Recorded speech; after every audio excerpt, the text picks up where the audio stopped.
ఈ జిల్లా ఆయనకి సంబంధం లేదు.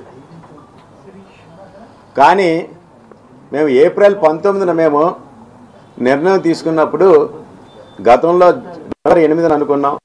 అప్పుడు కమిటీ వేసుకున్నాం. తర్వాత ఏమో 2-3 సార్లు చేసుకుని ఎగ్జిబిటర్ డిస్ట్రిబ్యూటర్ కలుపుకొని మనం మాట్లాడుకొని జూన్ 1 నుంచి థియేటర్లు సింగిల్ థియేటర్లు అది పర్సెంటేజ్ విధానం చేయకపోతే మూసుకోవాల్సిన పరిస్థితి వస్తుంది. అలాగైతే నేను నడపగలం. చాలా నష్టాల్లో ఉన్నాం. ఈ నష్టాలు చేయాలంటే ఎందువల్లంటే పెద్ద సినిమాలు ఏమో రెంట్లు వేస్తున్నారు, చిన్న సినిమాలు పర్సెంటేజ్ చేస్తున్నారు. మా ఆదలన్నీ చెప్పుకొని ఎప్పటి నుంచో వస్తున్నారు, 2-3 సంవత్సరాల నుంచి వస్తున్నారు.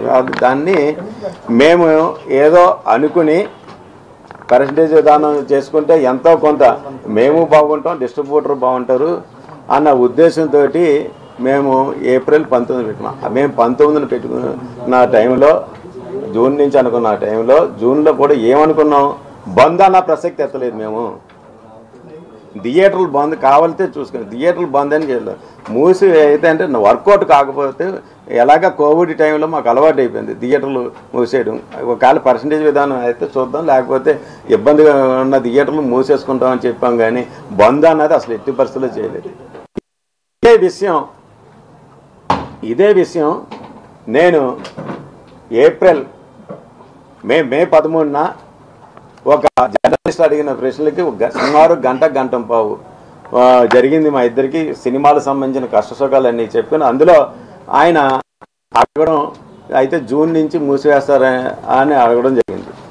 మేమేమనంటే అవునండి వర్కౌట్ కావటం లేదు, పర్సెంటేజ్ అయితే ఓకే అన్ని మామూలుగా ఇబ్బందులు ఉంటే మాత్రం కొద్దిగా మూసివేస్తాం కొన్ని అని, అంతేగాని ఎట్టి పరిస్థితుల్లో బంద్ అని మాత్రం అనలేదు.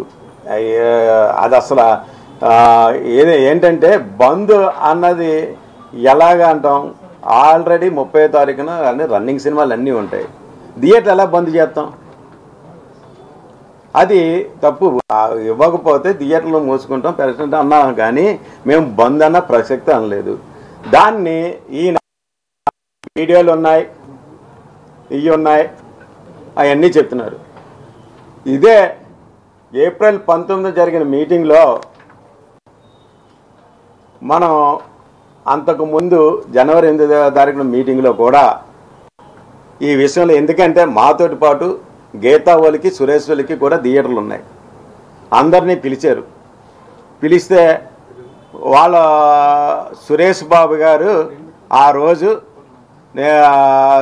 మొత్తం ఈ నిర్ణయాలు ఎలాగున్నాయని సురేష్ బాబు గారికి ఫోన్ చేసి స్పీకర్ ఆన్ చేస్తే నేను చెబుతానని చెప్పి అందరూ అక్కడ ఆ రోజు డిస్ట్రిబ్యూటర్లు ఉన్నారు, ఎగ్జిబిటర్లు ఉన్నారు. ఆ మీటింగ్లో అందరూ స్పీకర్ ఆన్ చేయడం జరిగింది. ఆ స్పీకర్లో సురేష్ బాబు గారు